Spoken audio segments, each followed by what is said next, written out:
प्यारे साथियों, आप सबका पुनः स्वागत एवं अभिनंदन। हमने पूर्व के प्रकरण में पढ़ा केंद्र सरकार की राज्यसभा और लोकसभा। अब अपन पढ़ेंगे केंद्र सरकार के अंतर्गत राष्ट्रपति के बारे में आपके प्रश्न पूछे जा सकते हैं।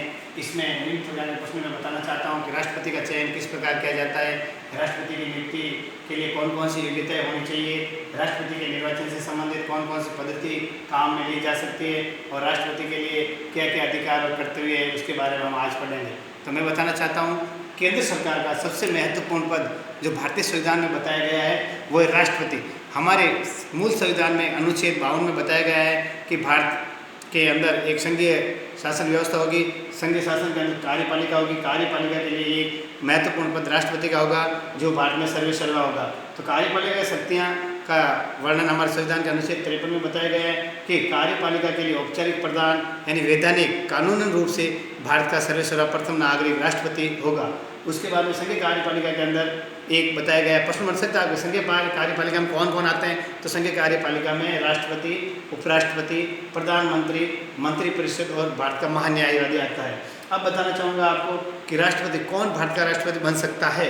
उसके लिए मैं आपको योग्यताएं बताना चाहता हूँ। प्रश्न बन सकता है कि भारतीय राष्ट्रपति के लिए क्या क्या योग्यता होनी चाहिए। तो सबसे पहले वह भारत का नागरिक हो यानी भारत का मूल निवासी हो, उसकी उम्र 35 वर्ष से अधिक हो और वह राज्यसभा तथा लोकसभा के सदस्य बनने की सभी योग्यताएं रखता हो और वह भारत के या राज्य किसी भी राज्य के कोई भी राजकीय पद पर या लाभ के पद पर आसीन नहीं हो और वह मानसिक रूप से स्वस्थ हो यानी दिवालिया या पागल न हो। इस प्रकार सारी योग्यताएं हमारे राष्ट्रपति में निहित होनी चाहिए, तभी वो राष्ट्रपति के निर्वाचन में भाग ले सकता है। अब मैं बताना चाहूँगा आपको कि निर्वाचन यानी राष्ट्रपति का चुनाव किस प्रकार किया जाता है। हमारे भारत के अंदर अप्रत्यक्ष निर्वाचन पद्धति है।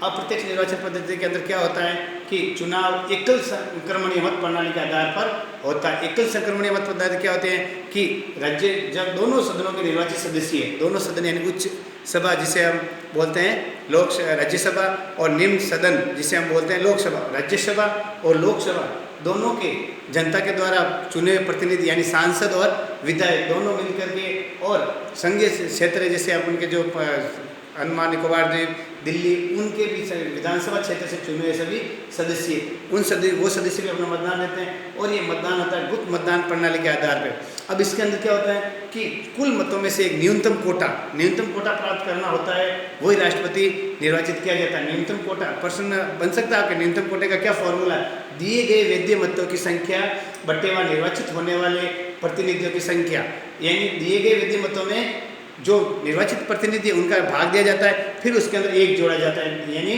दिए गए वैध मतों की संख्या बट्टे व निर्वाचित होने वाले प्रतिनिधियों की संख्या प्लस 1। इस फॉर्मूले से हम निर्वाचन राष्ट्रपति का कर सकते हैं। अब राष्ट्रपति को कौन हटा सकता है यानी राष्ट्रपति को कब हटाया जा सकता है।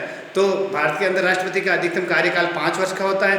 5 वर्ष के पश्चात वो स्वयं पदच्युत हो जाता है। लेकिन यदि राष्ट्रपति कोई अनैतिक कार्य करे या उसको पद पे रहने का हक नहीं है तो हमारे संविधान के अनुच्छेद 61 में एक ऐसी व्यवस्था की गई है कि राष्ट्रपति को हटाया जा सकता है। उससे हम कहते हैं महाभियोग। प्रश्न बन सकता है महाभियोग संविधान के कौन से अनुच्छेद में बताया गया है। संविधान के अनुच्छेद 61 में। तो महाभियोग क्या होता है कि राष्ट्रपति के विरुद्ध किसी भी सदन में यानी लोकसभा या राज्यसभा दोनों में से किसी भी सदन में 1/4 सदस्य जो कुल सदस्य संख्या होता है उसके 1/4 सदस्य अपने हस्ताक्षर करके वो प्रस्ताव उस सदन में रखते हैं और उस सदन में 14 दिन के अंदर पूरा विचार विमर्श करने के बाद में यदि उस पूरे सदन के 2/3 सदस्य उस प्रस्ताव को स्वीकृत कर देते हैं तो वो दूसरे सदन में भेजा जाता है और दूसरे सदन के सदस्य भी यदि उस निर्णय में पहुंचते हैं कि राष्ट्रपति वास्तव में पद के योग्य नहीं है तो उसके लिए वो एक कमेटी या अपने एक सदस्य को नियुक्त करते हैं। कमेटी सदस्य के निर्णय के आधार पे